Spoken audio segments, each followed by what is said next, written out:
just want to do a bit of housekeeping before we start. Obviously, the meeting is going to be recorded, and we will circulate it, a link to the recording on our website in due course after we've held the session. Please make sure that you stay on mute during the meeting, as it can be quite distracting if there's sort of noises off and things like that.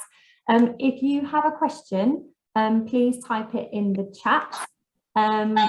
Colleague Bryony is collating all the questions, and there will be points during the session whereby we sort of go through the questions and sort of pick up anything that I've missed. I will say that grassland creation, restoration and management is a huge topic, so there may be things that I have to sort of skirt over, so please do ask questions if I haven't covered something in the detail that you want me to do. Like I said, Bryony's looking at all the questions in the chat. She's also doing the tech side of things, so if you do drop out of the meeting, then rejoin and Bryony will let you back in. This session is delivered in partnership with the Taunton Green Forum, which is a network of friends groups of the open spaces around Taunton. And we have Helen Lawley with us, who is the chair of the friends group for Long Run Meadow in Taunton. And she just wanted to say a few words about their Hedges and Edges project. So Helen, if you want to take yourself off mute, and I'll give you the floor for a minute. Okay, good morning everybody, and thank you very much for coming to this Grassland Management course. It was just to say that it's part of the Hedges and Edges project, which is funded by Somerset County Council Climate Change Mitigation Fund. And as part of that project, we said we would put a grassland course on, and Somerset Wildlife Trust, have gone about it in a very professional manner and are going to deliver that to us this morning. So I just wanted to say that. So back to you, Ellie, and thank you very much. Oh, thank you. Right, so this training course is also part of Somerset Wildlife Trust's Team Wilder initiative. And it's an initiative where we want everyone in Somerset to have the opportunity to enjoy and value nature, but we also want people to take it to the next step and to take action for nature. So our goal is that 1 in 4 people will do something to help nature's recovery in the county. And if you want to know more about the project, then you can go to our website. So these are the details, or you can email Team Wilder to get involved with all the different initiatives that we're doing. We do have a launch event coming up on the 19th of October in the evening. So if you want to join that launch event and find out more about what Team Wilder are doing in Somerset, then please do go ahead and register for that event. So I'm just going to go through the course outline. So what I've decided to do this morning is split the course into 3 sections. And the aim of the course today, like I said, because I can't cover everything to do with grassland management and restoration, is to give you an idea and a better understanding of grassland ecology and how management relates to that ecology to help you make those management decisions. So we'll start off by talking about how management shapes grasslands. So why grasslands matter, what makes a grassland, a year in the grasslands. Then we'll have a quick comfort break at 10 to 11. We'll come back at 11 and we talk about planning management. So I'll go through some basic management principles and how to make those management decisions as well. And then we'll have a section for questions there. So like I said, put your questions in the chat and we'll come to them at certain points through the morning. And then the final section, we'll be looking at management practices. So I'll talk a bit about selecting and sowing seed. I'll talk about grass cutting, which I know can be quite a thorny issue in some areas. And I will give you an idea of how to start monitoring your site. So all that good work that you're doing, you want to know that you're making a difference. So we'll just touch on monitoring there as well. So why do grasslands matter? Well, personally, I think they're beautiful, and I think that's why they matter. That's why they matter to me. And I wanted to start off with just a little video just to remind us about the beauty of a grassland in full swing in high summer. So turn your sound up and hopefully you should be able to hear bees and grasshoppers going crazy.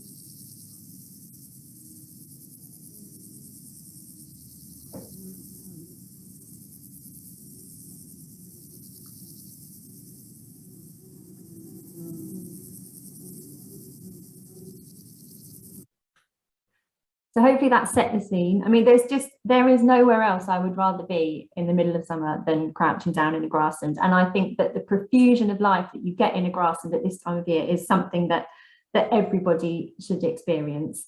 And grasslands have a huge cultural significance as well for us. So if you look back through literature, there's references to flowers, there's references to grassland management. So scything turns up in Tolstoy, Anna Karenina, Shakespeare uses it in his sonnets, Henry V. It's in Poldark, which we've all seen scything in Poldark.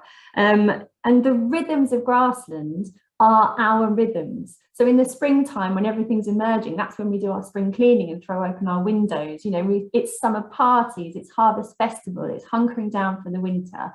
So the rhythms of the grasslands are our rhythms, and it's our annual cycle. And to me, that's why grasslands matter. But, you know, more utilitarian, they're very useful. There's a lot of above and below ground biodiversity that you get in grasslands. So it's not just about pollinators, there's whole food webs that are related to grasslands. So that means the invertebrates that live there and everything that feeds on them. Below ground, grassland soils are usually undisturbed, and there's a lot of invertebrates that make the most of that. So you've got things like there's like crane fly larvae, beetle larvae. So there's lots of invertebrates that spend their larval stages in the soil. There will be invertebrates that pupate, maybe in the top layer of the soil or just on the soil surface. You've got grasshoppers that lay their eggs just below the soil. So you can see that in a grassland, having that undisturbed soil is really quite an important part of the ecology. And a lot of insects that rely on grasslands are known as beneficial insects. So that's an agricultural term that refers to pollinators or insects that prey on pest species. Other things that grasslands do for us is they hold floodwater. So you get some grassland communities that are adapted to being wet at certain points every year, but grasslands also provide that space to hold the floodwater. And if you've got the deeper rooting species, so that's grasses like cocksfoot, it's docks, it's plantains, those deep roots improve the soil structure and they allow the water to filter down through the soil. And so that decreases your chances of getting any flooding in the first place. They also store carbon, so they can be quite a good carbon sink. So all of the roots that you've got below the soil, in those root systems, in that root material, that locks up carbon. And how the grassland is managed can influence how much carbon is stored. So if you're doing really intensive management where you're removing a lot of grass all the time, the plants are putting all their energy into top growth and not so much into the growth of their roots. But if your management is less intensive, then there's more root growth that can go on. So then you get more carbon sequestration. And the other thing is that they provide us with food. So grasslands and grazing animals are intrinsically linked. You know, grasslands rely on grazing to stay as grasslands. And obviously we can eat grazing animals, and they also support pollinator populations, which pollinate all our crops. So yeah, very useful. We need grasslands. So let's have a look at what makes a grassland. Now, as I said, grasslands need to be managed. If they're left, they'll become scrub and they'll become woodland, which are both perfectly valuable habitats in their own right. But this is a grassland course, so let's focus on grasslands. So in this country, management leaves us with 3 types of grassland, essentially. So we've got short lawns, we've got meadows, and we've got pasture. And each of those have a wildlife value. So let's go through them and just chat through what their benefits are. So lawns. This is a picture of a very lovely lawn. You can see that it's used by family. It's got a little goal post in there, but it's also got, you can see lots of self-heal in the front, which is a really great flower to have in flowering lawns. And these are oxeye daisies, which are sort of dwarfed in response to cutting, but they're perfectly happy there. So a flowering lawn, it has that undisturbed soil that I was talking about. So there's a lot of invertebrates able to complete their life cycles in that soil. And there are quite a few species that specialise in short grass habitats. So, for example, things like blackbirds and starlings, they happily forage in short grass. And you'll see it in parks and places where there's different height vegetation. You know, all the blackbirds and things will be concentrated in the shorter areas. And they're looking for those soil invertebrates that we've been talking about. Waxcap fungi prefer shorter turfs. Things like solitary bees prefer to make their nests in shorter grass. So it does have a place. Lawns do have a place. So if you wanted to create a flowering lawn, the species that do quite well in it are, as I said, this has got self-heal, but clovers do really well. Cowslips do quite well. Buttercups, bird's foot trefoil. So things that can deal with fairly regular mowing. Now, meadows, this is what most of us think of when we think of a species-rich grassland. But meadows aren't just flowers. The grasses are important too. So you want a nice diversity of grasses. So for example, lots of caterpillars feed on the grasses. So you've got the meadow browns and the skippers and things like that. So those caterpillars, that's their main food source. So it's not just flowers. And meadows are usually allowed to grow long and then cut during July and August. And this longer vegetation creates more species, creates more places for wildlife to live. So they tend to be more diverse than shorter lawns. And obviously they're not being disturbed and cut so often. So things with sort of slightly longer life cycles can happily live there. The flowers that you get in a meadow tend to be the flowers that can set seed before the hay cut, or there'll be perennials that don't have to seed in every year. Typical meadow management is usually grazed until maybe about end of April, early May, depending on where you are in the country. And then it's shut up, so nothing is grazed or cut. And then it's left until July or August. It's all cut at once. And then it is what they call aftermath graze. So it's sort of grazed through the autumn and into the winter. One of the key things about meadow is it is all cut at once. So that's a very drastic change in habitat all at one time. So, you know, that's something to consider when you're thinking about meadow management. The final type of grassland is pasture. So you tend to get pasture on sites where it's really difficult to cut.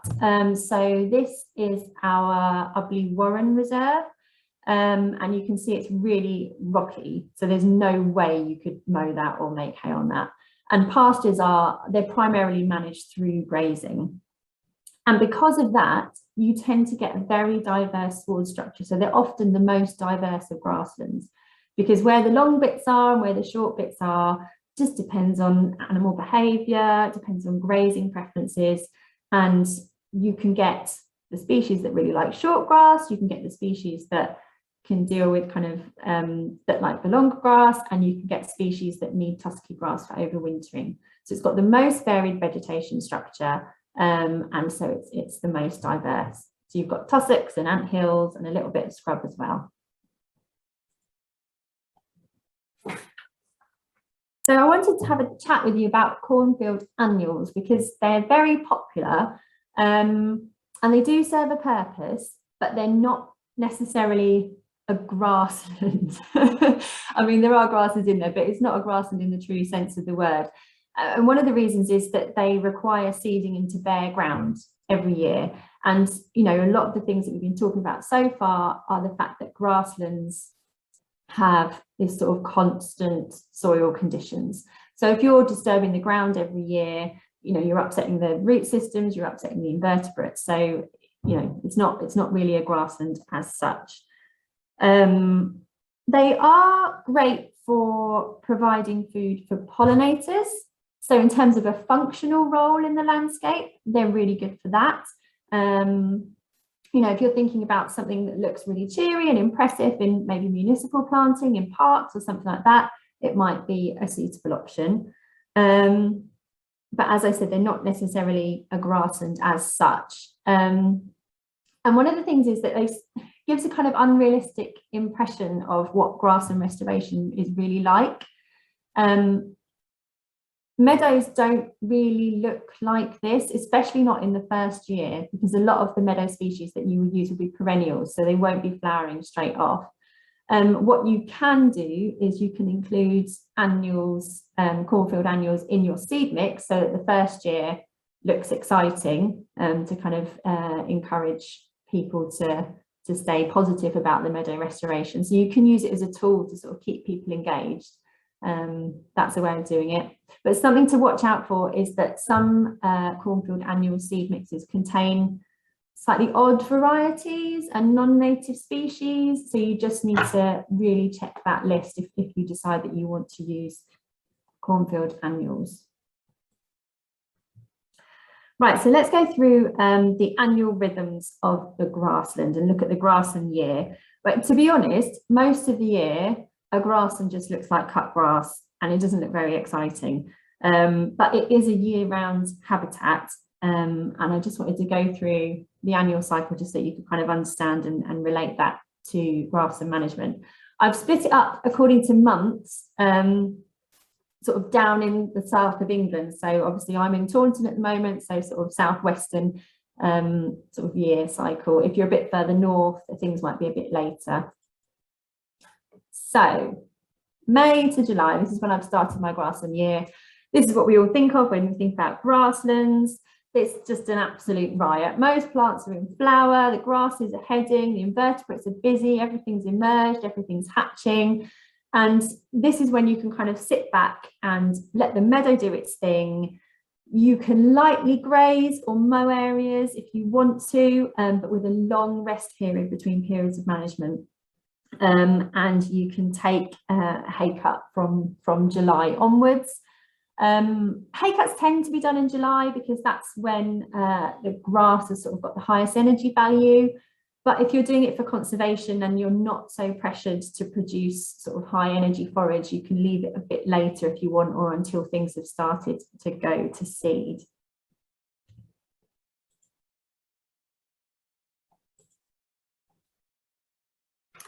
So if we move on to August, October, so this is kind of late summer, early autumn, and this is when flowers and grasses start to set seed. So this is one of my favourite seed heads. It's goat's beard, and they produce these massive globes of seed, a bit like a dandelion, but it's a big ball rather than sort of a flatter one.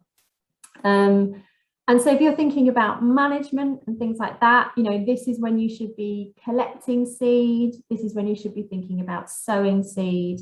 And this is also when grass growth begins to slow down a bit, vegetation becomes a little less verdant. It's also the time when bumblebee queens start to appear and to feed up to prepare for hibernation. So if you've got later flowering plants in your grassland, you might want to consider delaying the hay cut so those queens can feed up before hibernation.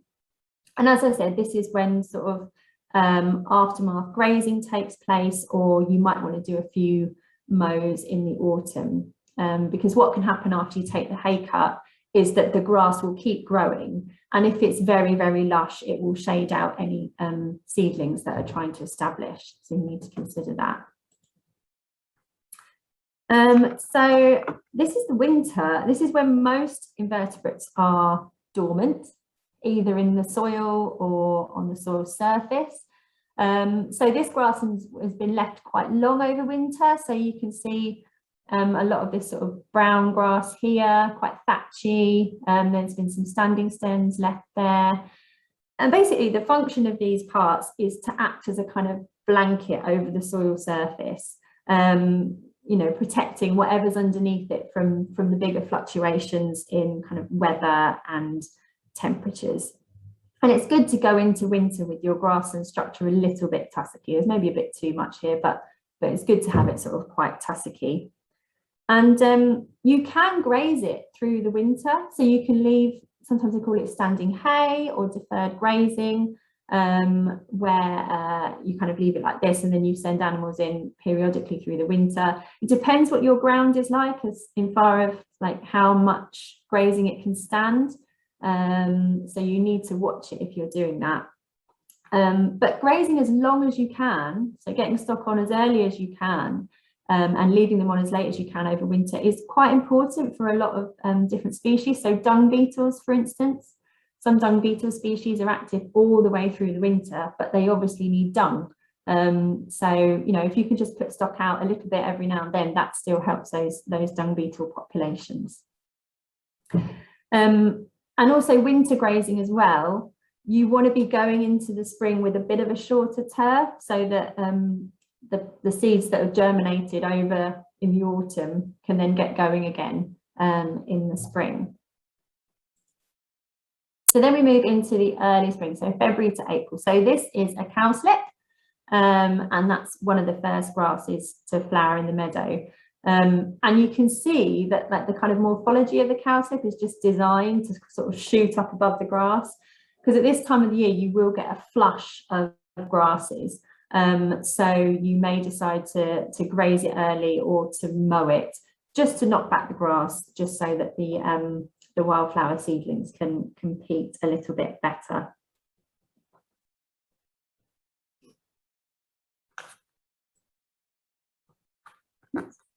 Right, so if we want to have a quick break now, we've reached that nice and early. So what is it, 25 past? So if you want to come back in 10 minutes, so that will be 20, oh no, that'll be 25 too. So if you just go and have a cup of tea, a bit of a comfort break, then I'll start again at 25 to.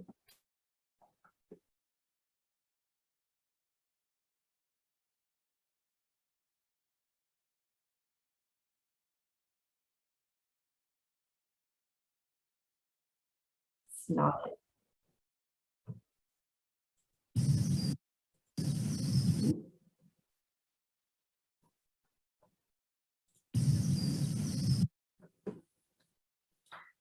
Right, so let's have a chat about management principles. So it can be really hard to decide what to do with your field. And as I said, I've not seen your grasslands, you know, I can't give you specific advice.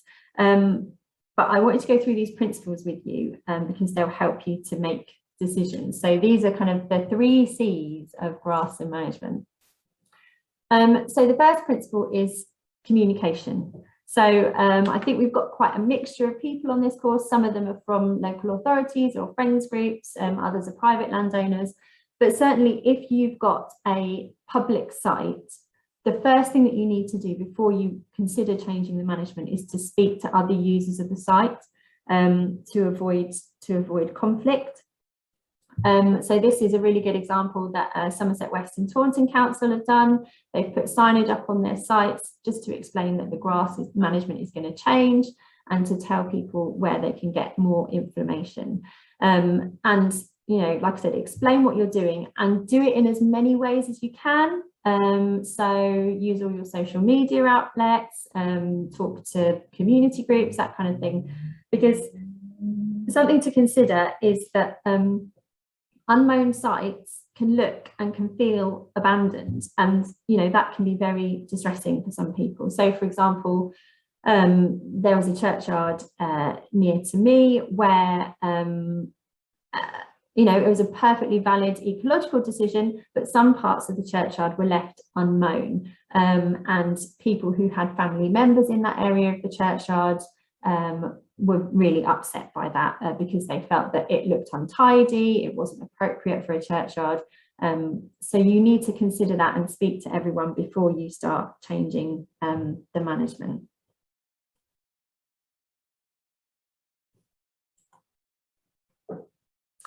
So something else that you need to consider is connections. So connectivity across the landscape is really important. So in this picture here, you've got fields that are under lots of different management types, and you've got really nice strong hedges moving through all the different fields. So you can see that's quite a well-connected landscape. And the reason that we need connections is because wildlife uses different parts of the landscape for different things. You know, they'll go one place to feed, one place to breed, and this applies to different times of year as well. So they might shelter in one bit of the landscape and then forage in another. And wildlife needs to be able to move easily through those areas. And this is where your site comes in, because it could either be a corridor connecting up other good grasslands, It could be a little stepping stone, and it could support grasslands nearby as well by providing extra food for pollinators and things like that. I would say that if your site is near a diverse grassland, firstly, you should get species coming in anyway if you're following good management, so you shouldn't need to add seed if your grassland's already well connected.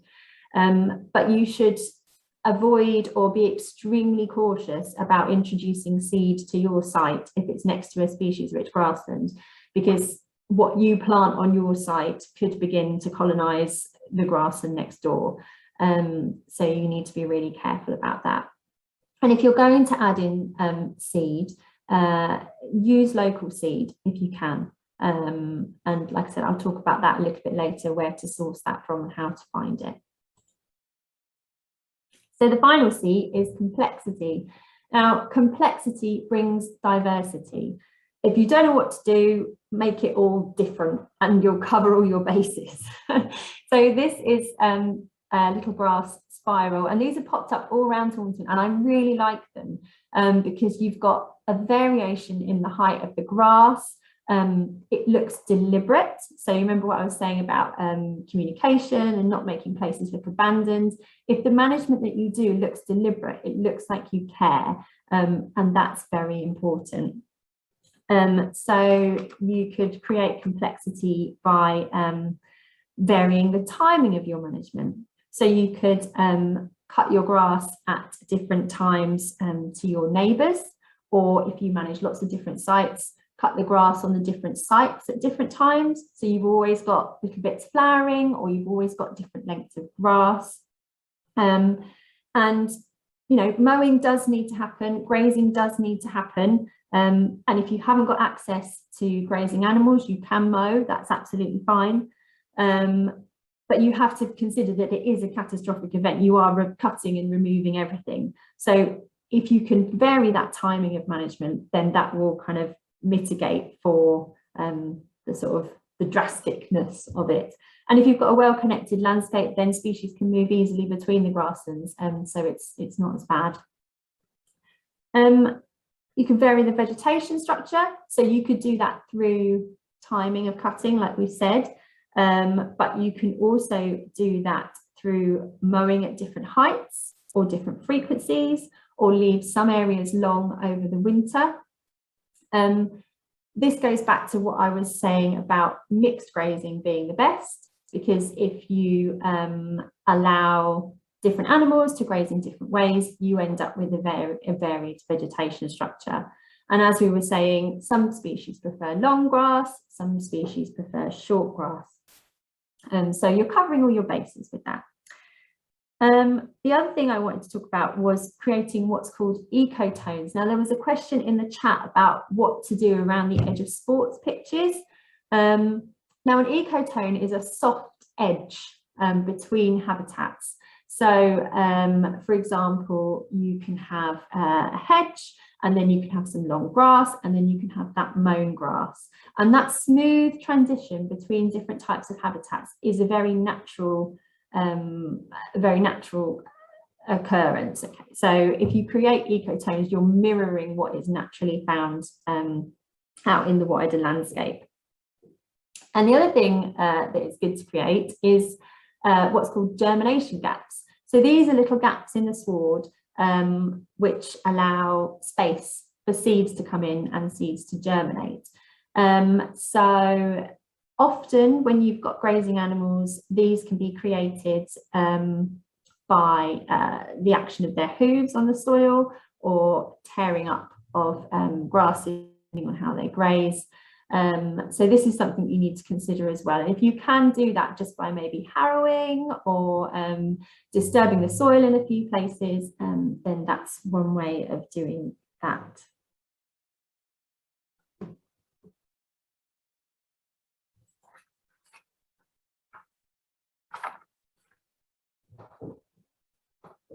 So let's move on to management decisions. There are several different aspects of your site to consider that will influence your management decisions. So let's have a look at those.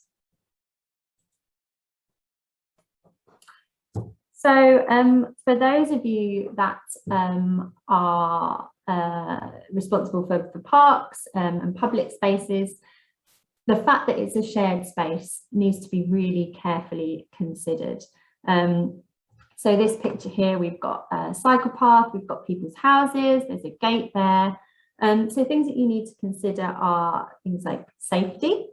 Would having long grass be dangerous or cause accessibility issues to some people? Certainly sites that I've been involved in where you've considered changing the mowing regime, people have raised issues like the long grass will be a trip hazard, the long grass, there'll be ticks in it, there'll be litter in it, and these are things that you need to talk through with people and you need to address. You need to consider play. So where do the children play? Where do people like to have picnics? Where do people play football? Perhaps an area of long grass next to some climbing frames and some play equipment, perhaps that's not appropriate because that's where people like to sit close to where their children are playing. So you need to understand how people use the site. Accessibility, like I said, long grass, grass cuttings, they can be a trip hazard, they can make it difficult for some people to move through the site. Security is something to consider. If you're going to have an area that you're leaving long year on year and it's next to people's houses, perhaps that's not the best place to put things.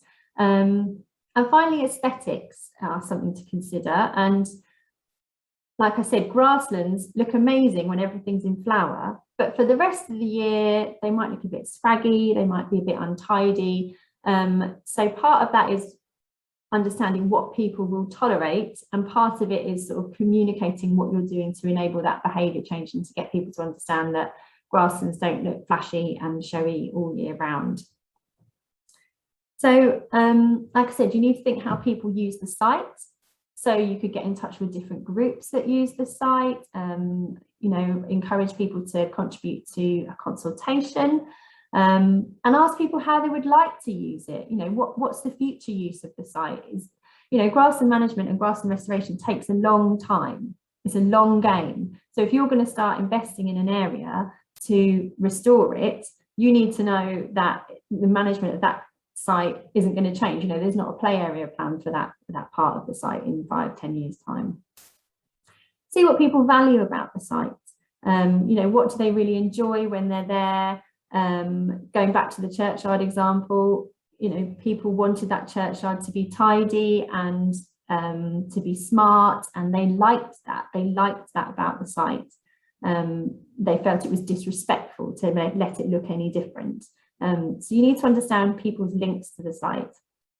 And finally, you need to know who is responsible for management. And if it's not you, you need to talk to them. Because obviously you can't just go and make changes on the site without the person who's responsible for the site knowing. And it may be that, maybe it's a local authority or something like that, and they want to improve places for wildlife, but they don't know where to start. And if you approach them and say, look, I've got a few people that are interested in doing X, Y, and Z to create a species-rich grassland, they may value that and they may be pleased and take that opportunity.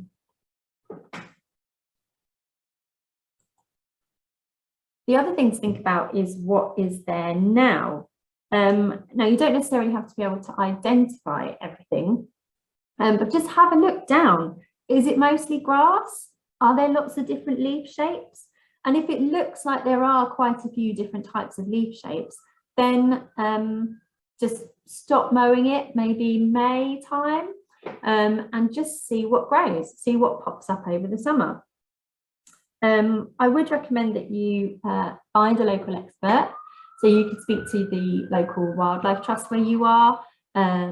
If you're in Somerset, you can speak to the Somerset Environmental Record Centre or the Somerset Botany Group. And each county will have a botany group or an environmental record centre.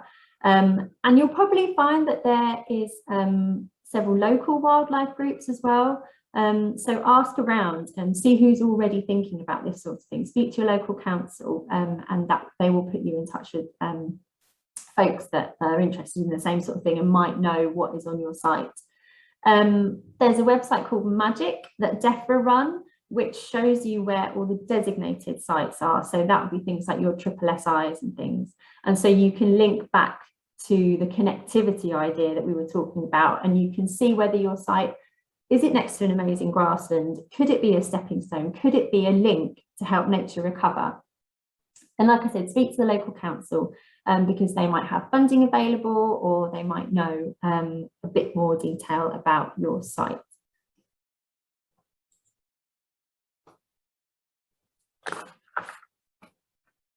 The other thing to consider is what management is manageable. Now, this is Long Run Meadow in Taunton, and I was lucky enough to cycle across it the other week when they were actually making hay.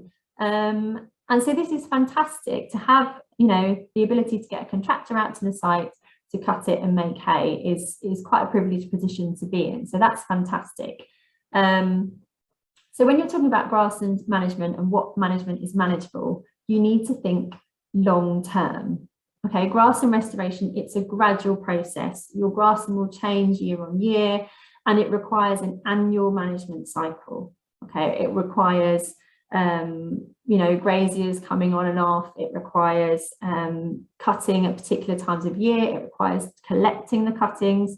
So you need to plan ahead, because if you miss any of those stages, it can have an impact on what species are able to persist in the grassland. So you need to think, do you have lots of people to help you? So are you a community group that has volunteers or access to volunteers?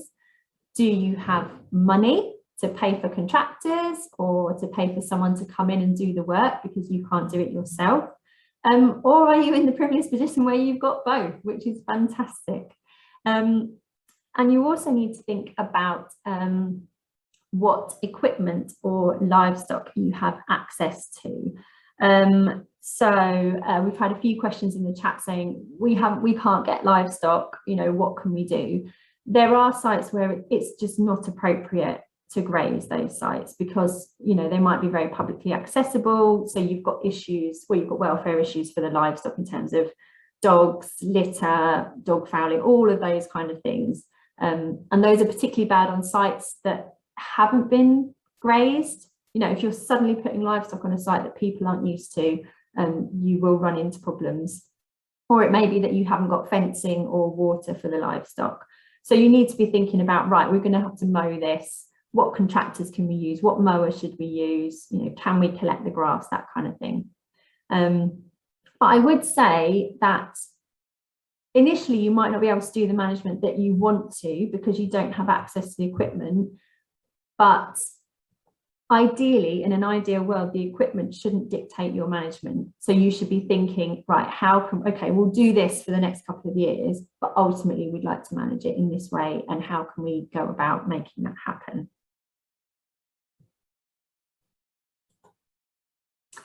So challenging sites. There are some sites that will require a lot more work to bring them back to species-rich grasslands.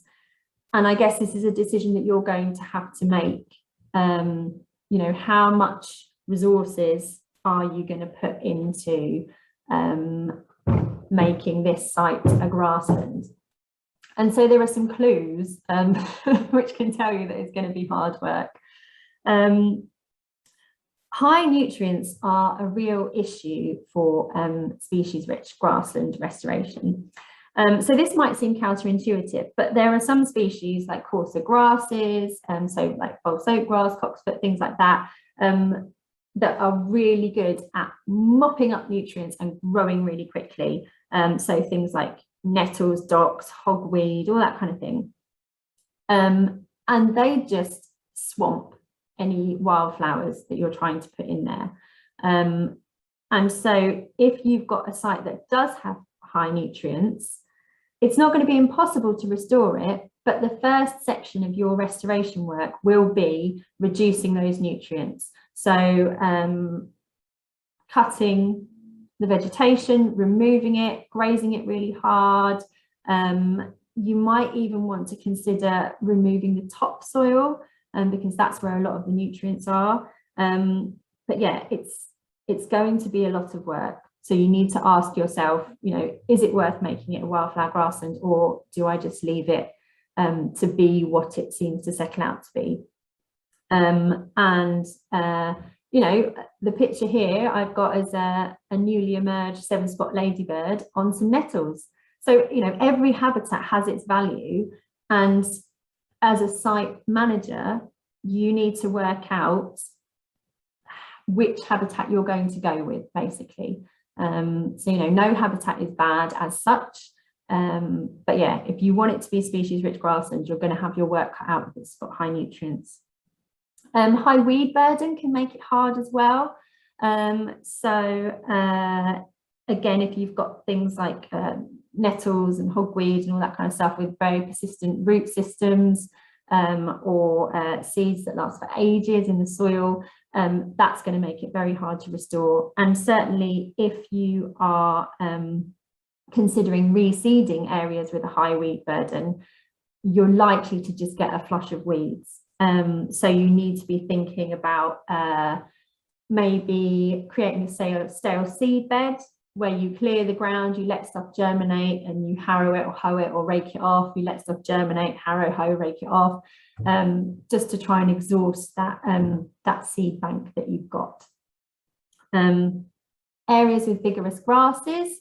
So if you've got a lot of ryegrass, if you've got a lot of cocksfoot, that kind of thing, again, not impossible, but you will have to have a long lead-in process of reducing the kind of vigorousness of those grasses before you think about anything like adding seed or anything like that. And if it's a public site, these things are hard to communicate to people, because if you say to them we're doing species rich grassland restoration, they think that they're going to get a big showy meadow instantly, and that's not how it works. You know, you don't plant an acorn and then suddenly get a beautiful veteran oak tree. It takes a long time. So the other thing is if there's scrub and bramble on the site.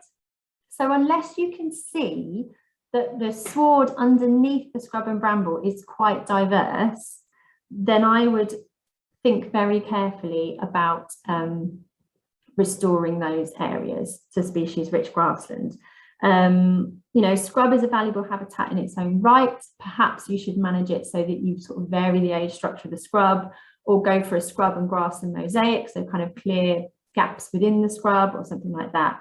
But certainly if you're expecting to get a species rich meadow instantly, then you'll have your work cut out if there's a lot of scrub or bramble. Right, so I think we'll go for some questions now. Have we got some questions, Bryony? Yeah, so a question that's come up a couple of times is what to do with cuttings if you're not using it for feed, or you don't have somewhere obvious to store it, and if you store it at the edge of your site, will those nutrients leak back into the ground? Yeah, so cuttings can be a really difficult thing to deal with. You can, I've had it on some sites where we call it the snake pile, where we just sort of make a big pile of grass to rot down. But you do get a flush of nettles there, and it does take a long time to rot down. So especially if it's like sort of, if you cut it really late and it's really dry grass, that can take ages to break down.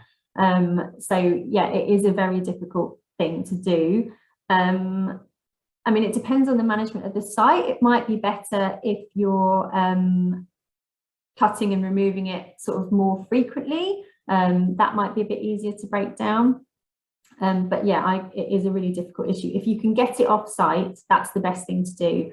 And if you can cut it and make hay from it and find someone to take the hay, then that is obviously the best scenario for getting stuff off site. And there was another question about soil testing and whether it's worth doing that to find out about your site. Yeah, so soil testing is quite an important thing to do, especially if you're looking at introducing seed. So if you're just thinking about restoring a site, just using kind of cutting and grazing things, soil testing isn't as important. By looking at the species that are there, you can tell if you've got high nutrients, which is kind of the important thing if you're not introducing seed. If you're introducing seed, then it's definitely worth getting soil tests done, because that can give you an idea of how like what your soil type is, like if it's calcareous or if it's acid or neutral, and different seed companies will do seed mixes that fit with those soil types. So yeah, so if you're investing in seed and sort of trying to force the community into a particular direction, then get soil tests done. But if you're just, you know, mowing, grazing, that kind of thing, I wouldn't say soil tests are that important. Okay, and another question about hay. So the species that can't be used for hay, things like ragwort and things. There was a question about that, and whether there's any other species that have to be kind of avoided if making hay. Yeah, obviously ragwort, because that's toxic. But no, not that I know of. In a hay meadow, I don't think there are any others that are particularly toxic. Someone else might know, but I think ragwort is the main culprit in terms of toxic plants for hay. Brilliant, thank you. And then there was a question about no-mow May and the value of that kind of long-term for biodiversity. Yeah, so no-mow May is, I think it's brilliant. And you know, it does increase the kind of flowering availability for pollinators. But I think part of the messaging that doesn't always get through with no-mow May is that when you cut it, you need to remove the cuttings, because otherwise, you know, you'll just smother what plant species are there.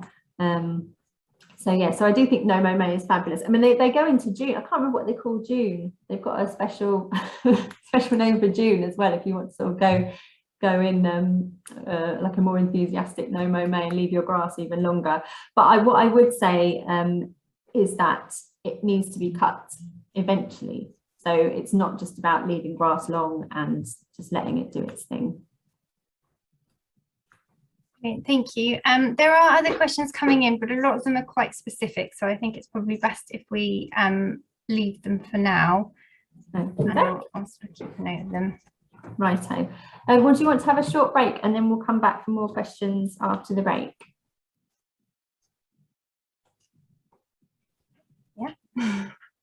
Is that okay, Bryony? Yes, yeah, whatever suits you. Okay, great. So if we have another break until 20 past, and then we'll come back for more questions. Those? Yeah, sure. Sorry, that robotic voice is very strange. Kind of goes with the faceless old lady in the picture. So there have been quite a few questions about churchyards, so I just wanted to say, if anybody's kind of not already involved in wilder churches, then do please look that up, because there's quite a few of your questions probably answered during those sessions as well, and they're all available on the website. Yeah, and I know that Pippa Rayner, who's doing a lot of the sessions for wilder churches, is very, very knowledgeable about grassland management and things, so it's worth going along to those sessions and following them. Absolutely. And yeah, we will be saving the chat, so some of the kind of more specific site questions we won't necessarily be able to answer, but we will have them, and we'll attempt to kind of give some general answers.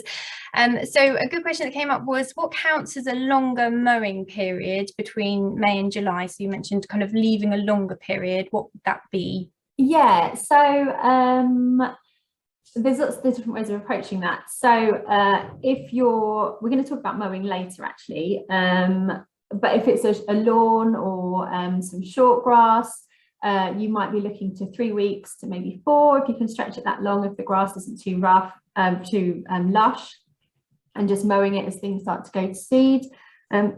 If you're looking at a hay meadow, you may stop grazing and mowing it at the start of May and leave it until end of July, August to cut it, or later if you dare.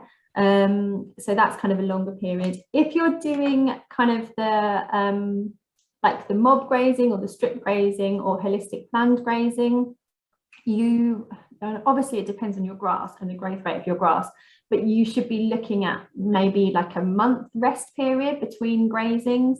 So graze it hard, take the animals off, leave it a month, put them back on again. But again, this depends totally on, you know, the nutrient value of your system, what your stock can handle, or all that kind of thing, you know, getting into the specifics there. But that's what I mean by a longer period between mowings and things. And also just look at your grass and like, are things still in full flower, or are they starting to go to seed? And if they're starting to go to seed, you can start to think about cutting it. Great. And then a question that's come up a few times is about kind of all the creatures that are living there in the grass, and what that will look like when it mows. So are there any methods that are safer for the things that are living in the grass? So things that you can do are change the height of your mower. So set it at least 5 centimeters, so you can at least sort of mow over things. Another thing that you can do, like we were talking about, creating a mosaic. So, you know, if you have that flexibility, don't cut everything all at the same time, so that, you know, you might kill some stuff, but you won't kill all the stuff. You know, you just have to accept that, like I said, mowing is a catastrophic event, and, you know, stuff is going to get inconvenienced, stuff is going to get killed. That's what happens. So if you're varying that management across your site and around other sites as well, then you'll kind of mitigate and you'll reduce those effects.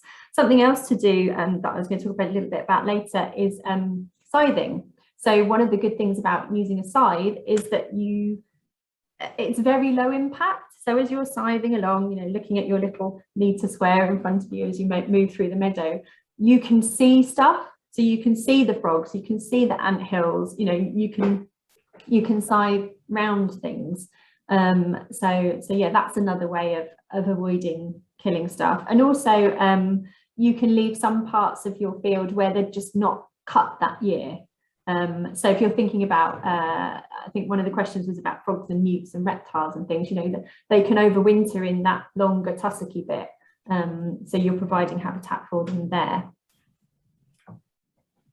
Brilliant. And then going back to the high nutrient species, so are there kind of any other indicators like thistles and horsetails, and also kind of dealing with them? Is it worth in smaller sites pulling these species up?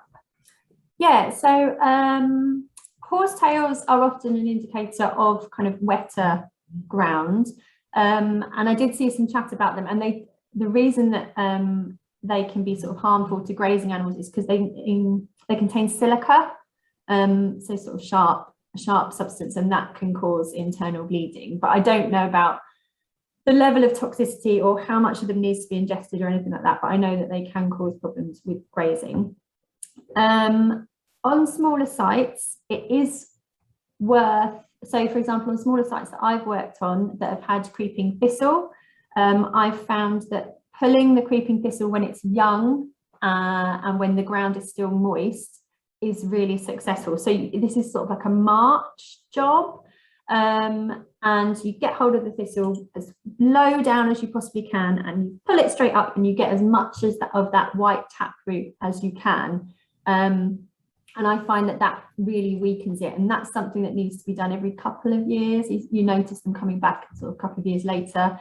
If it's a smaller site, you can always go around nipping the seed heads off things so that it doesn't spread throughout your site.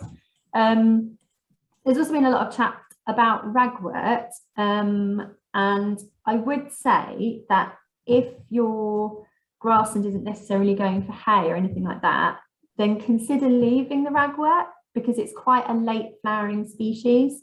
So it's really important for pollinators that are going to spend the winter as adults to kind of feed up, or other pollinators to use as a food source to complete their life cycle. So yeah, don't go all out on ragwort, because it does have a role. Great, and it looks like you're going to cover adding plant species, because wildflower seeds and adding wildflower seeds has come up quite a lot. Yeah. But one question was about how long the seed bank is likely to last in the soil if management has changed. Yeah, so I mean, that question is impossible to answer because it's very different for different species. So if you're talking, I think I saw this question, it was about a site that had been used to grow maize for several years. I mean, I don't know, there's been a lot of soil disturbance on that site. I would be surprised what was still in the seed bank. You would probably be more reliant on the grassland network around that site if you were thinking of doing an arable reversion or something like that, looking at species that would come in from elsewhere for that site. And I would also probably assume that the nutrients were still quite high, so that would be a tricky site to revert to species rich grassland. Not impossible, but tricky. Great, thank you. I think that's most of the kind of general questions for now. Okay, excellent. So let's talk about adding plant species. So bringing in seed isn't always necessary. Like I've already said, if there's lots of good grasslands in the area, there's a likelihood that seed will come in if you create those conditions. You know, so if you follow the 3 C's with your mowing and you're creating germination gaps and all that kind of thing, stuff will come in if the conditions are right. So yeah, but if you do decide to add seed, then there's a few things to consider. Okay, and this picture is a lovely pile of brush harvested seed, and you can't smell it now, but it smelled beautiful when I collected it. Yeah, so the Wildlife Trust do have a brush harvester that can be used by other landowners, so that's something to consider. So number 1, soil type and ground conditions. So as I said earlier, if you're going to go to the trouble of bringing in seed, I would recommend getting soil tests done. So the soil test will tell you what type of soil you have. So like I said, is it slightly alkaline? Is it slightly acid? Is it neutral? But it will also tell you what the nutrient levels are. And the key nutrient level that you are interested in is phosphates, because phosphates are the hardest nutrient to strip out of the soil. So nitrates, they dissolve easily in water and they leach out. So you can lose nitrates out of the soil for ages quite easily. But phosphates bind to soil particles and they're a real devil to shift. And what you want to look at with your soil test results is the phosphate index. So it's a scale for measuring phosphate. And if your index, if the figure that you get for that is above 2, I would say that the soil conditions are too nutrient rich to add in seed. So you need to look at reducing those nutrient levels before you buy in seed. And the other thing about seed, I would say, is that it's really precious and you don't want to be throwing it on ground if it's not going to work. Because, you know, it's almost sacrilege. Well, I think it is anyway. So you need to be absolutely sure that the soil conditions are right. You need to think about future management. So, you know, are you going to be managing this site as a flowering lawn? In which case you want to choose species that can deal with a bit of mowing. So you want to be doing things like, you know, cowslips, self-heal, bird's foot trefoil, that kind of thing, stuff that's quite low growing, clovers, but will produce a good sort of pollen and nectar source. So in terms of the time of year of when to sow, autumn sowings are usually best, because if we think back to the grassland year, if we think back to when things are going to seed, when that seed's naturally going to be dropping, it's the autumn. And autumns are usually kind of warm and damp, and they're kind of conducive to germination. So go for autumn sowings.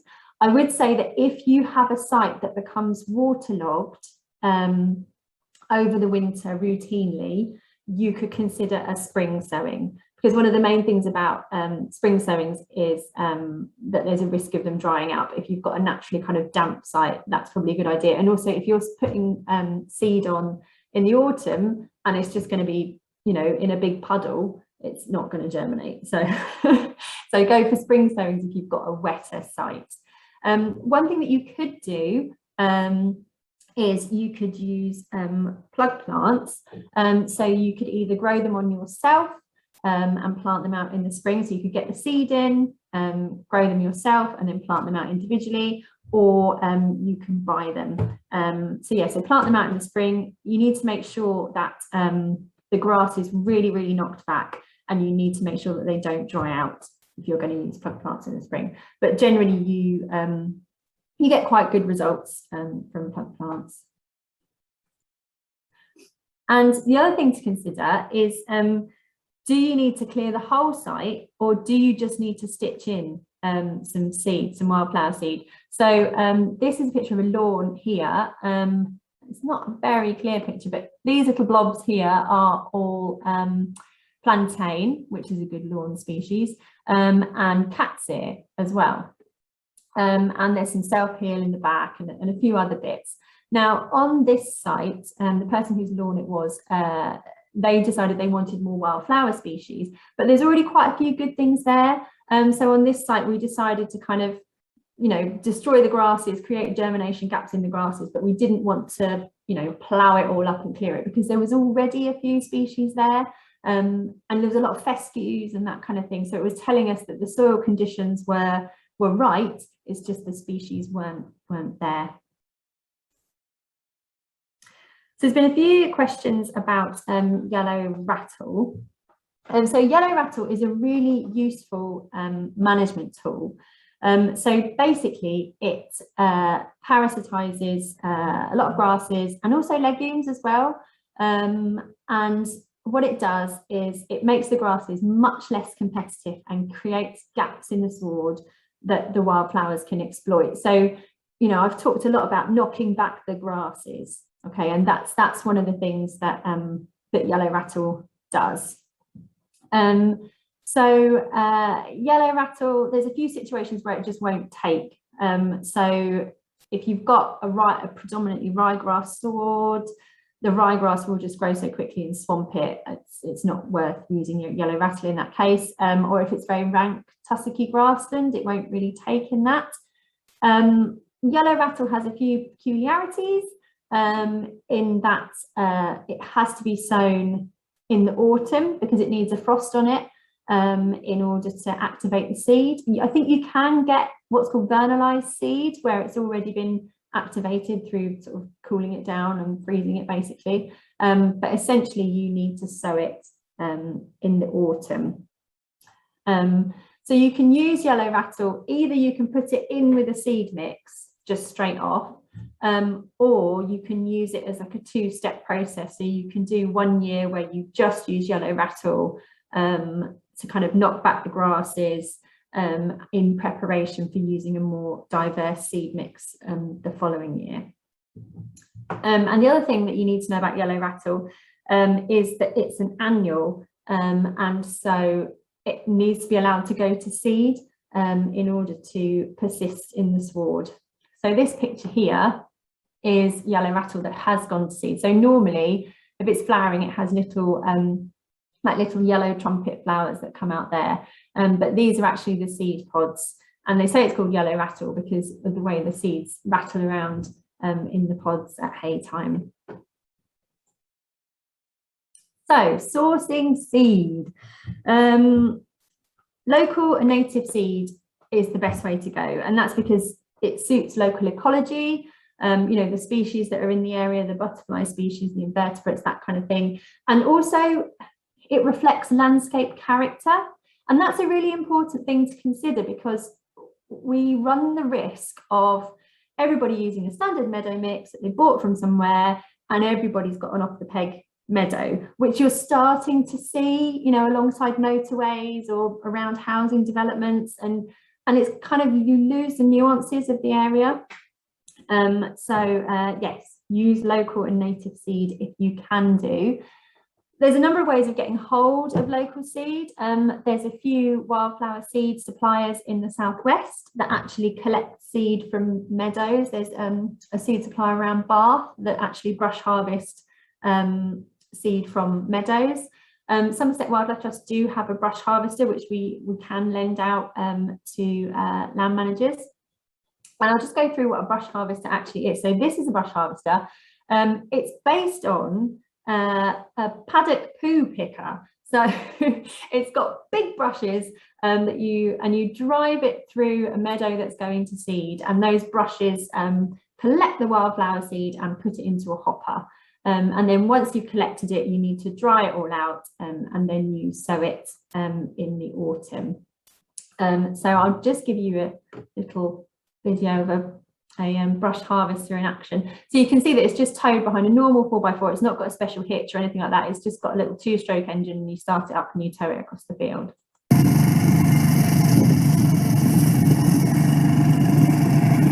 we go.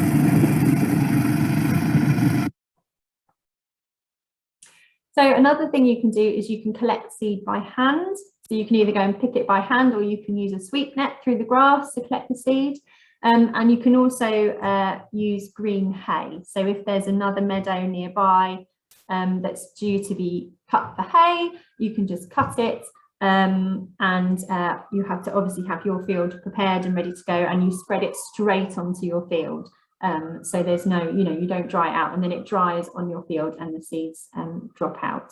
That's quite an involved process. So if you are thinking of that, then I would recommend contacting us for more advice, because we're not going to go through it in great detail at the moment. Right, so ground preparation. So the objective of ground preparation, if you're sowing seed, is to weaken and control the weeds and the vigorous grasses. So this is the lawn that we looked at earlier, and this lawn has been sort of attacked with mattocks and hoes and rakes, and you can see that you've got big patches of bare ground here, and these are the plantains and stuff that have been left. So if you're sowing into an existing sward, you need to be sort of quite severe with your ground preparation. So to knock back the weeds and the grasses, you really need quite a long lead-in time. So you need to be, grazing it hard all through the summer, cutting it frequently, removing those cuttings. It's not so much of an issue if you're putting in, adding in seed. The assumption is that there's not much there anyway, and if there are perennials there, they'll be able to deal with one summer of kind of heavy grazing and mowing. You also want to make sure you've cleared out a lot of the weed seeds. So you want to consider doing a fallow, where you let things germinate, like I said earlier, and then you harrow it and let things germinate and harrow to kind of exhaust what's in the seed bank weed wise. Something you can do on smaller sites is you can put sort of tarpaulin down, or like geofabrics down, and shade everything out, take them off, let it all germinate, put it back on, kill everything off. There's lots of different ways of doing it depending on the size of your site. So I wouldn't recommend spraying everything off, just because of the unintended consequences of using any sort of, herbicide or weed killer. You want to preserve whatever's going on in the soil, and there's the chance that it could damage those interactions that are established in the soil.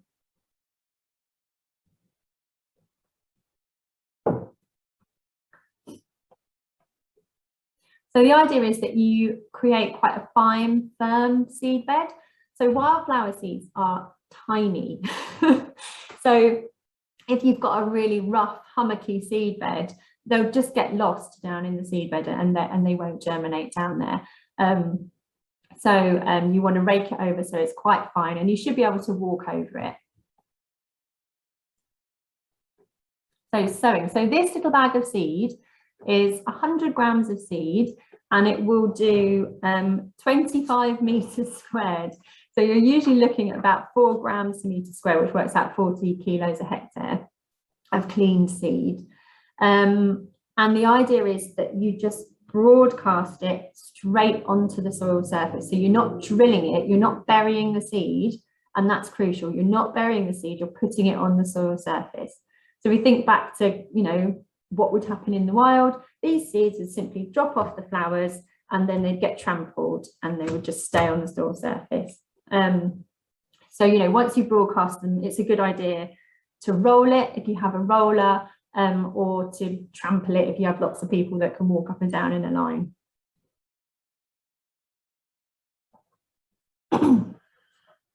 And you can either broadcast it by hand. So again, this depends on the size of the site. If you've got, you know, maybe an acre or something like that, you can broadcast it by hand. Excuse me. And it helps if you mix it with sand or sawdust or cornmeal or something inert that's going to bulk up the seed, because the seeds are all different sizes. So they will start to separate out, you know, the smaller ones will go to the bottom, the bigger ones will go to the top. And also it helps if whatever you're mixing it with has got a colour to it, because then you can see what you've sown. And a really good way to sow it is to split the seed mix in half and do half the sowing rate and sow the field in one direction and then another direction at right angles to it to get the coverage of the seed. So if you didn't want to do it by hand, you could maybe use like a fertilizer spreader or something that's going to sort of throw the seed as you go. So as I said, the sowing rate is about 40 kilos per hectare, but when you buy mixes from seed suppliers, they will specify what the seed rate should be. Usually it's quite low so that the seedlings aren't kind of crowded, so that the slower growing species can do their thing and can catch up with everything else.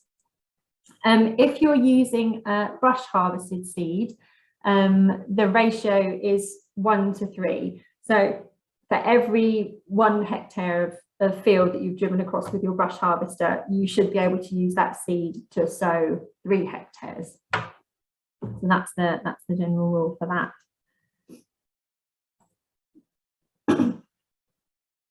So in terms of aftercare, the first year varies slightly depending on what you did to sow it. So if you started with a completely bare site, then you can kind of mow it more regularly and have short bursts of tight grazing, just to keep the grasses back, just so that the wildflower rosettes can kind of establish and do their thing.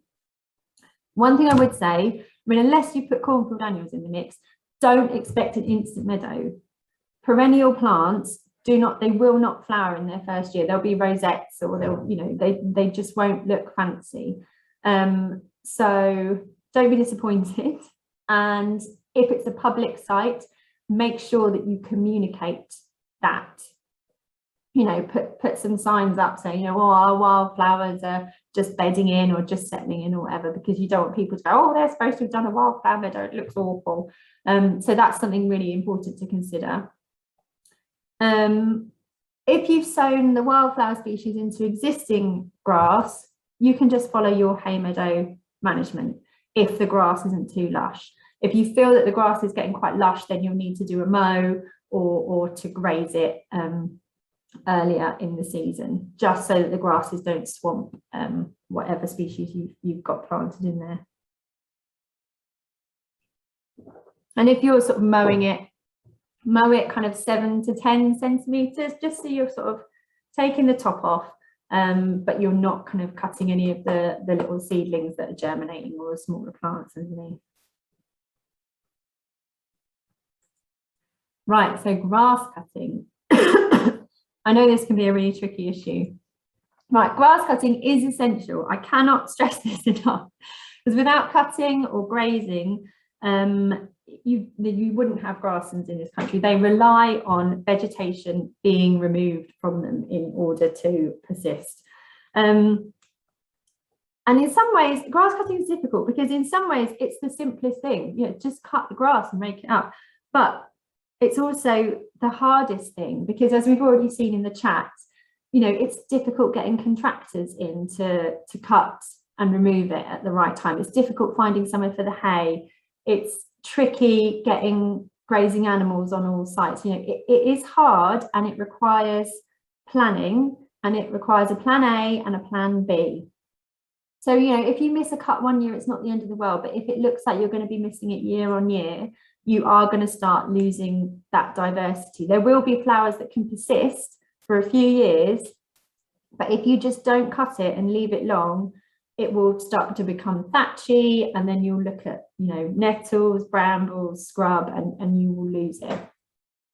So for the best results, collect the cuttings. Now, the cuttings have not been collected in this picture. And, you know, if you lift up these big, because these are big clumps of grass, if you lift them up, you'll find that the grass is quite dead underneath. You know, for people with mobility issues, it's difficult to get across this field without your feet getting caught in the grass. It's very difficult for kids to play football on. Like, this is not an ideal scenario.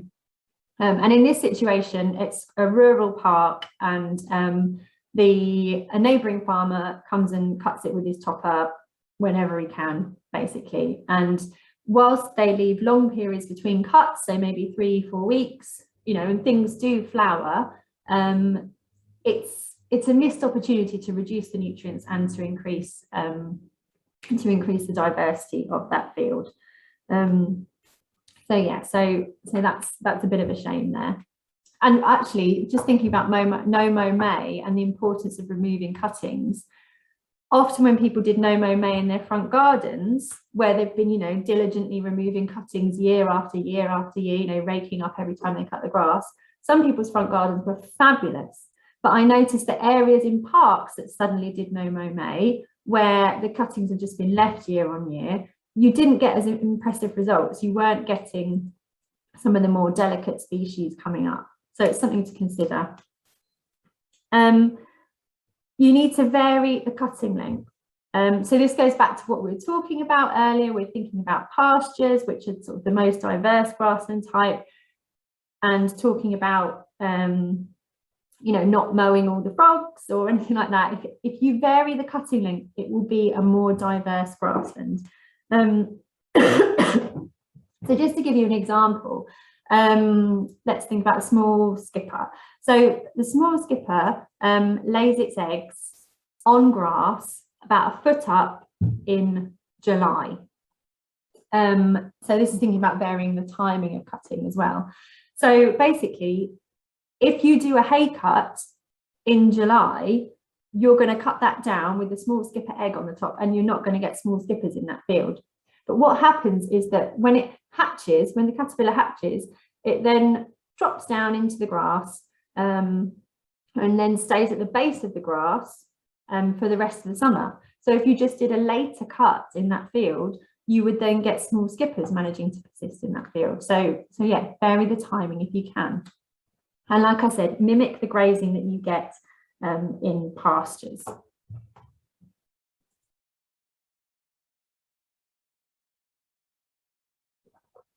So let's talk about cutting short grass. Now this is a really beautiful short grass turf. So you've got loads of self-heal, you've got bird's-foot trefoil at the back, you've got ribwort, plantain coming up here. This is really nice and it shows you that a short turf can be fantastic and can provide a lot of food for pollinators. So for short grass, you're looking at a 5 centimetre mowing height, which will just skim the top of things like clovers, bird's-foot trefoil, that kind of thing. If you can, I would recommend having the interval between cuts long enough to allow seed set to begin before cutting. And obviously you need to collect your arising. So the length of time between cuts will depend on how lush the grass growth is and what your mower can cope with to collect it. Because if it's really lush growth and you're leaving it a long time, it will clog up the mower and it will be a nightmare to collect. But I would say that once the turf gets to this kind of condition where there's not much grass in there at all, it will require very little mowing. You know, your mowing changes from the objective of keeping the grass short to just deadheading, essentially, to extend the flowering period. So, you know, the objectives of the mowing change with that. And again, you can vary the timing, the area that you cut, you know, just keep that complexity there.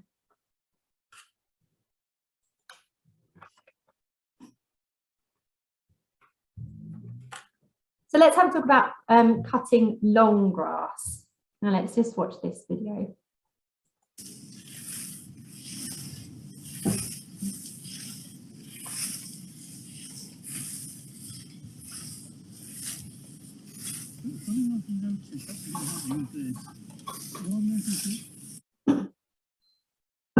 Now, so this is obviously a community getting together and scything a meadow that they manage jointly.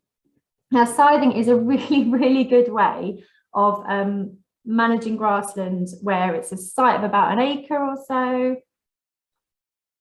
and you've got plenty of people to help out. Because scything is hard.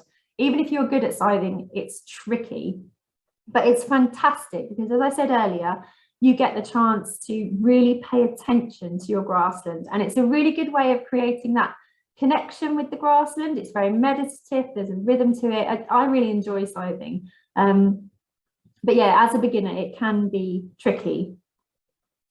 Obviously it doesn't burn fossil fuels, so it's a very green way of managing your grass. And the other thing about scything is that it creates a mosaic of different length grasses.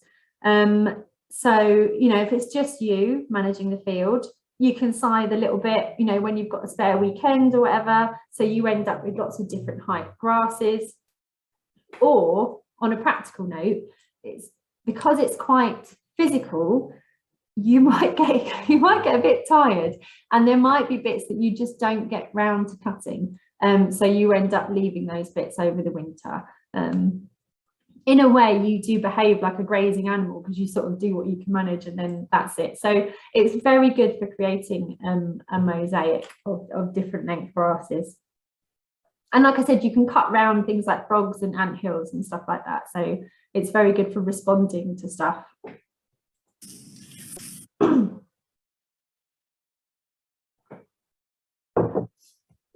this is another way of cutting long grass.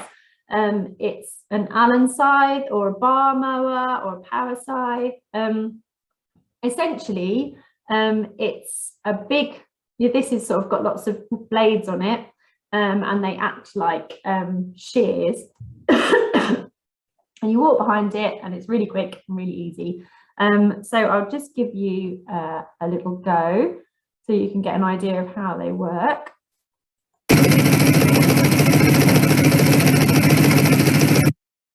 And there you go. I hope you turned your sound down a bit for that one. It's a bit vigorous. This is good for smaller sites where you can't get a contractor in, you know, you're struggling to get people to come and cut the meadow, you can't do grazing, and it's quite good for just getting everything cut. In this particular instance, this was a field that's been scythed for the last 10 years. And there's been parts of the field that have been left long on rotation, or parts of the field that may be getting a bit rank, that kind of thing. And it was felt that the field sort of needed to be reset in a way. So we brought the Allen scythe in to kind of clear everything. And the good thing about the Allen scythe is that it cuts the grass right at the bottom. So you end up with these nice long stems, which can then be raked and dried for hay.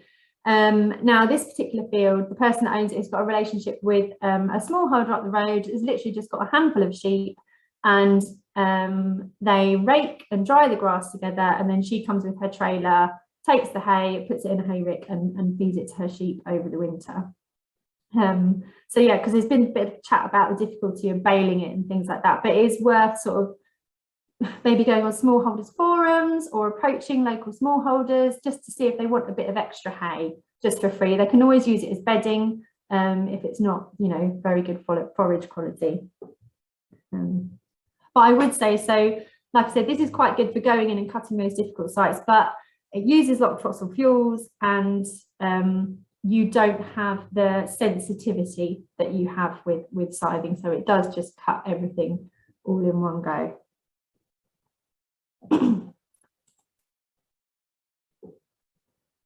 So monitoring. So you're putting all this effort in every year to find graziers and mowers and rake it all up and get it off. You need to know that what you're doing is working.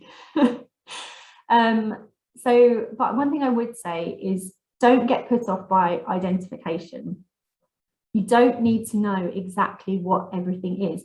As time goes by and you start looking stuff up, you'll become familiar with what's in your meadow.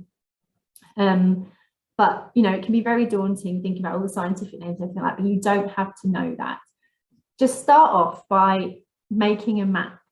Make a map of your field. Write on, where's the tussocky grassland, where's the shorter grassland, where's it a bit more flowery, you know, where are the trees, where are the hedges, that kind of thing. Get to know it and record what you've got already.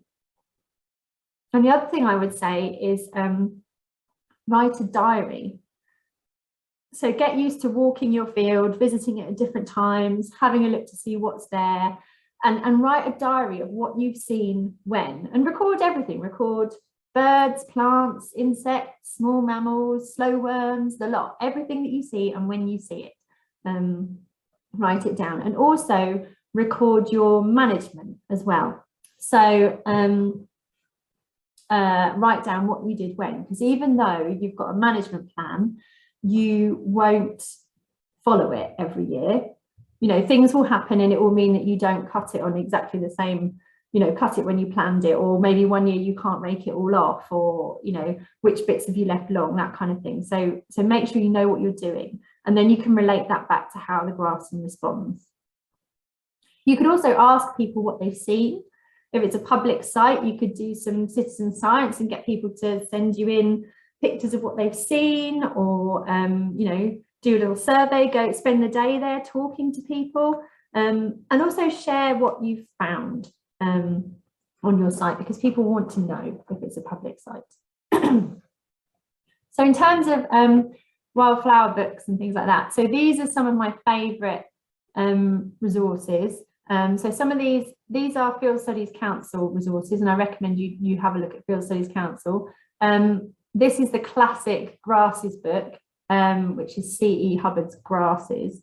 And then you've got Francis Rose's Wildflower Key as well. And then up in the corner, this is a new grassland book that is produced by Dominic Price of the Species Recovery Trust. And it's fabulous. Every grass species is kind of boiled down to 3 exclusive identifying features. It's got brilliant pictures and stuff. So, you know, that's quite a good one.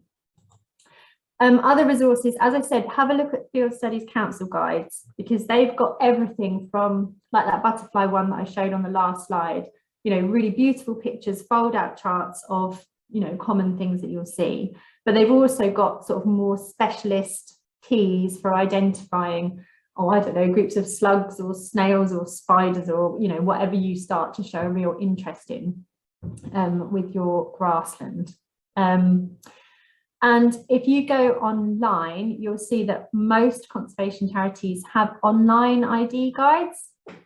So Butterfly Conservation's got one, RSPB's got one, and Bug Life have got one as well. And if you go through to those, you can kind of follow a key through in terms of like what the species has and what it looks like, and that kind of thing. So that will help you. And there's also a lot of apps out there now. So Seek by iNaturalist is quite good, where you can kind of take pictures of things and it will suggest what you've got. And as I said earlier, speak to the local record centre, speak to your local specialist interest groups and things like that. They might be happy to come out and do a survey. So make those links with other people, because, you know, if you're just getting into identifying stuff, you learn best from other people. And another avenue is social media. So if you kind of take pictures of what you see and post it maybe on Facebook groups or on Twitter, somebody will help you to ID it. I will say, as someone that receives very blurry pictures of abstract flowers, try and make sure it's not a blurred picture, and you know, take pictures of as many different parts of it as you can. So if it's a plant, don't just take a picture of the flower, you know, take a picture of the basal rosette or the stem. Same with grasses, you know, take a picture of the flower head and the ligules and things like that, because that gives people a fighting chance for identifying it. Right, so I think we have some more questions. What questions have we got, Bryony? So going back to yellow rattle, somebody asked if putting it in the freezer would work, and if it was something that we needed to be concerned about with climate change. Very good questions. I've never put the yellow rattle in the freezer, but like I said, I know you can get vernalized seed, so they must put it in the freezer. So yeah, you could try and do that. I mean, it's probably easier just to sow it in autumn. And there's lots of other things about germination that sort of occur over the winter. And yeah, I suppose with climate change, if it doesn't get a frost on it, then, you know, it won't germinate as well. I know that when we do have a very hard winter, so there's some farmers that I work with that have got yellow rattle in their fields. And I know that when we have a very hard winter with lots of frosts, you often have like a big yellow rattle year after that. So it does make a difference, yeah. Great. And somebody has suggested that if it's impossible to take the cuttings off, running a topper over twice to cut the cuttings finer so that it doesn't sort of clod. Is that a method that you'd recommend? Yeah, you could do that, because that would prevent thatch building up. You wouldn't be reducing the nutrients, but you know, that would still remove what would create a thatch and what would smother other plants. And if you're doing it so it's small enough to rot down, then that's fine. But you know, one of the things would have to be, you know, how frequently are you having to do that? Is anything actually able to flower between cuts and go to seed between cuts? Okay, and then a few people have said that they've been growing plug plants in their village, which is really nice to hear. Yeah. But there was a few questions about kind of planting out and whether it's okay to plant out in autumn, or if you're going to kind of overwinter your plug plants, whether that should be done in a cold frame or something. Yeah, so one of the things about planting out is making sure that they don't dry out. So if you plant them out in spring, you have to make sure that you're sort of keeping an eye on them and watering them. Depending on how far along they are, influences whether you should plant them out in autumn. You know, maybe planting them out under a cold frame or something, maybe that would be a good idea, but ultimately you want to mirror. They will be adapted to the conditions that they're used to being in the wild. So they'll be used to germinating in autumn, outwintering, and then growing on in the spring. So whatever you do with those plug plants has to mirror the conditions that they are used to. Okay. And then there was a last question, I think. What do you think about seed bombs? Obviously, they're quite popular and people kind of throw them all over the place now. Have you got any kind of views on those? Well, so I would want to ask questions about where is the seed coming from?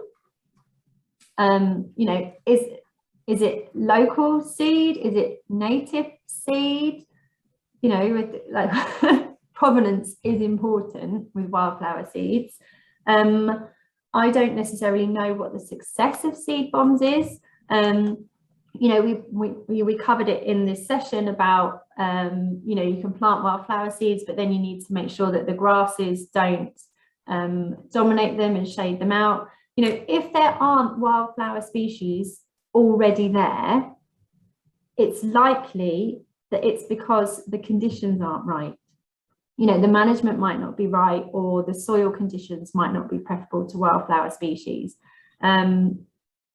So the chances are that your seed bomb might not be successful.